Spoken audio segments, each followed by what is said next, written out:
Here's a story about Aloysius and the sawmill. Aloysius slept in his little bed in his little windmill in the little village of Hamlet. At 7 a.m., he was still deep in a dream about corn dogs, donuts, Pop-Tarts, and pickles. He was very tired because of his new job at Mr. Twiddley's sawmill, where he was the floor sweeper. You see, in a sawmill, long, large logs are cut to shorter lengths and into boards that can be used as lumber to build houses and businesses and amusement park roller coasters. The constant cutting of the huge saw blade in the mill created piles of sawdust that needed to be cleaned up so that they didn't accumulate and make it hard for workers to move around the mill and do their work. It was Aloysius' job to go all around the mill with his push broom and his dustpan and sweep up the sawdust and sprinkle it into a wheelbarrow, which he would then dump onto a growing mountain of sawdust in the back lot of the sawmill. It was a difficult and boring job, which is why Aloysius was dreaming of treats instead of his work. Just then, Aloysius was awakened by his alarm. Now, most people have an alarm clock that sounds like this. And some people have an alarm clock that sounds like this. But Aloysius' alarm clock, true to his peculiar style, sounded like this. Just as the cuckoo clock said cuckoo for the 7th time, Aloysius, still dreaming, popped up and yelled, "Squirrel, don't bite my donut!" Once Aloysius came to his senses, only the word sawdust came into his mind, and with that word, the realization that he would once again spend the day working with his push broom, his dustpan, and the wheelbarrow. He stood up from his bed, put on his white shirt and green leather shorts with suspenders, and slipped his feet into his wooden shoes. At his wash basin and mirror, he flicked droplets of water on his face from his fingertips and waved an old toothbrush before his gritted teeth. He checked his haircut, which was getting long. He knew it would soon be time to place a mixing bowl from the kitchen on his head and trim around it with his safety scissors. Perhaps he'd do that this evening.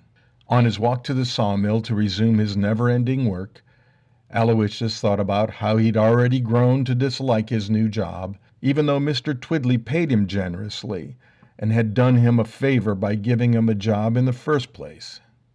He began to hatch a plan to make money on the side without anybody, least of all, Mr. Twiddley, catching on. As usual, Aloysius did his work, sweeping, sprinkling, pushing, and dumping the sawdust onto the mountain behind the mill. "Say, Mr. Twiddley," Aloysius asked his boss, "what happens to this mountain of sawdust when it gets too big?" Mr. Twiddley replied, "A huge dump truck comes and takes it to the dump because almost nobody wants or needs sawdust." And with that answer, Aloysius knew his scheme would work. "I want some sawdust, Mr. Twiddley. Can I just take some home?" asked Aloysius. "Take all you want," he replied. "You can have all you want for free." That evening, when the loud horn sounded to signal the end of work, Aloysius walked out of the sawmill with a big heap of sawdust in a wheelbarrow with the words "Property of Twiddley Sawmill" painted on the side.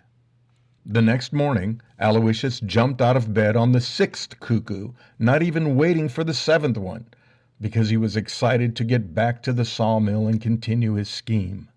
Once again, he spent the day at the mill sweeping, sprinkling, pushing, and dumping.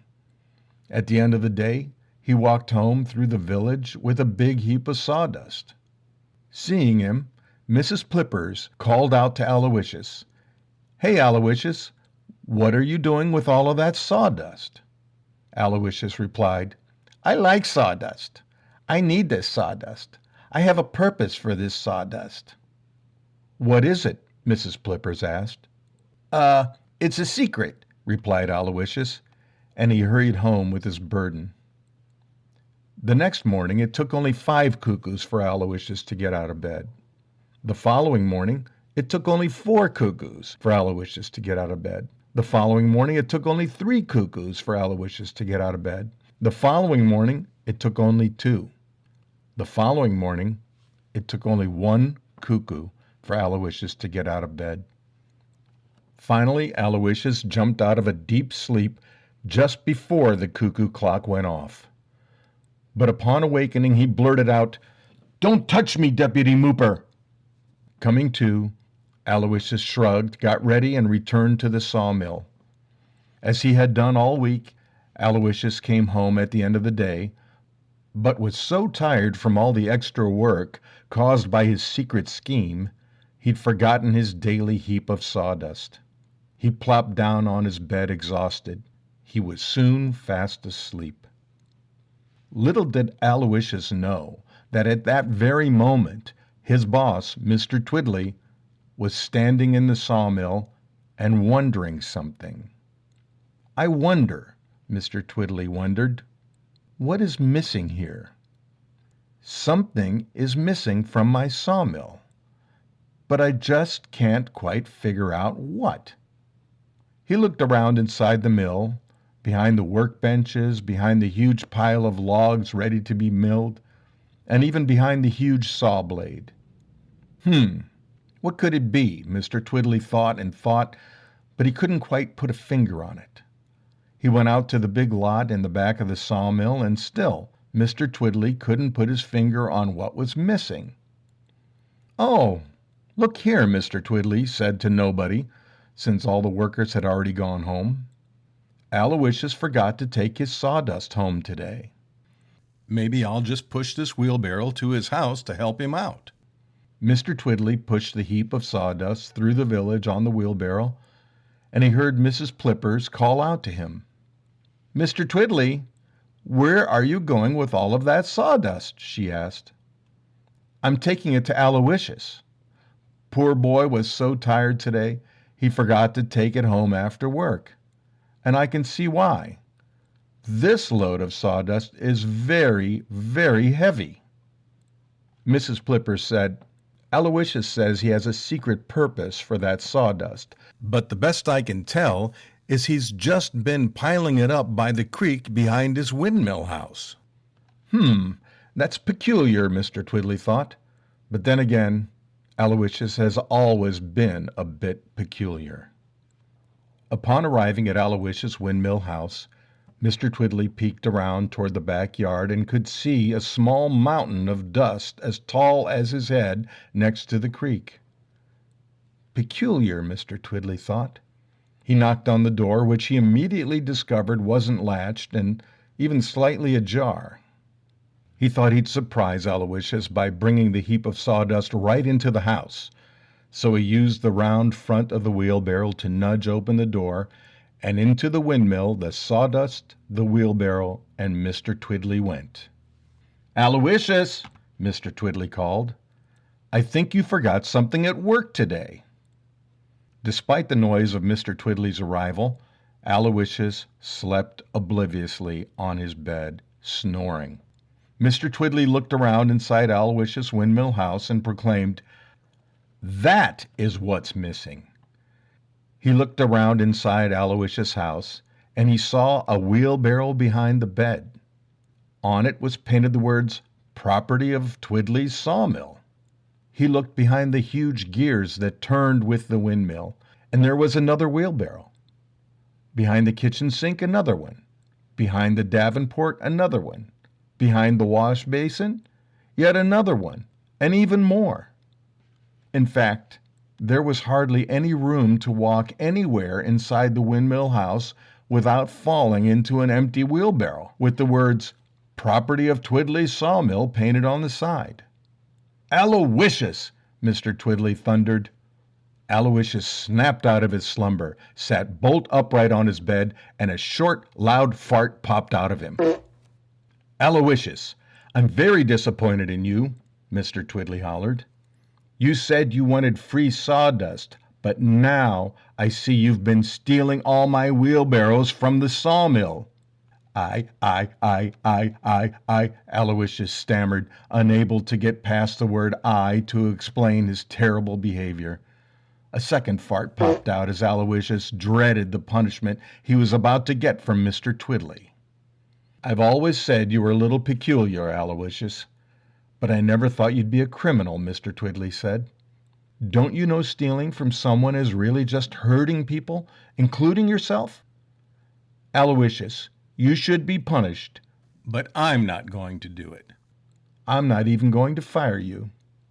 I expect you to learn from this and never steal anything again. Do you promise, Aloysius?" I, Aloysius stammered again, and for the third time farted. Has anyone mentioned that Aloysius was peculiar?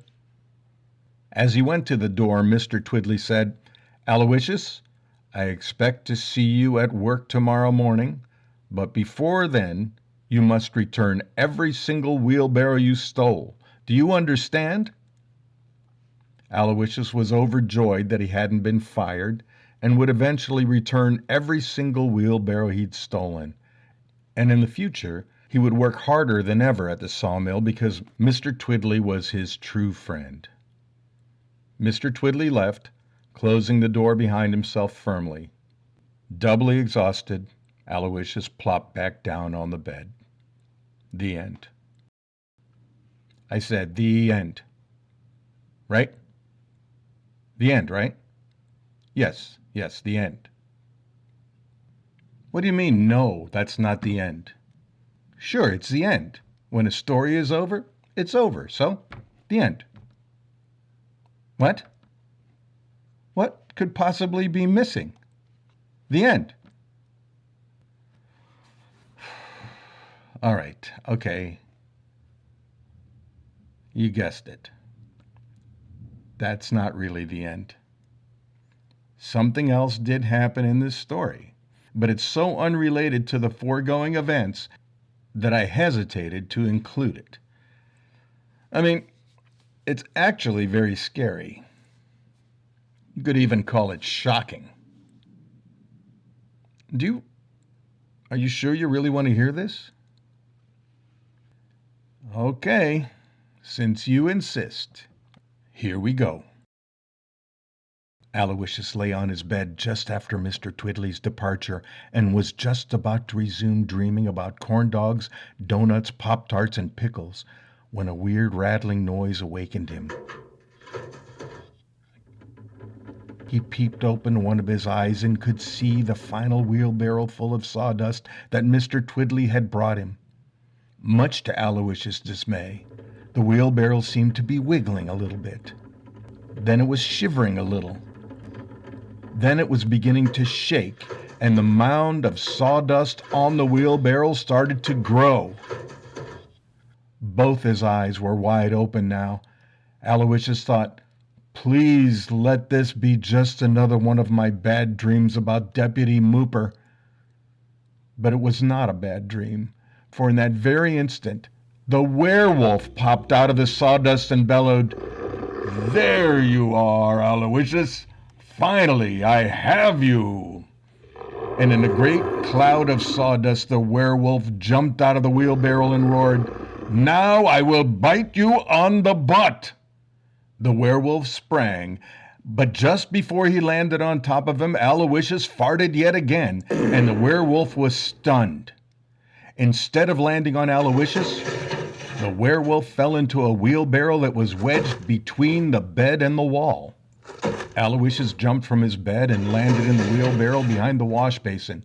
The werewolf was right behind him, and to stay a jump ahead, Aloysius jumped to the next wheelbarrow behind the Davenport, and then to the next wheelbarrow behind the kitchen sink, and then to the final wheelbarrow behind the windmill gears. What? You said you wanted to hear all this, right? I tried to say the end, but you said no, not the end. I told you it was going to be scary, but you said no, we want to hear it, this just can't be the end.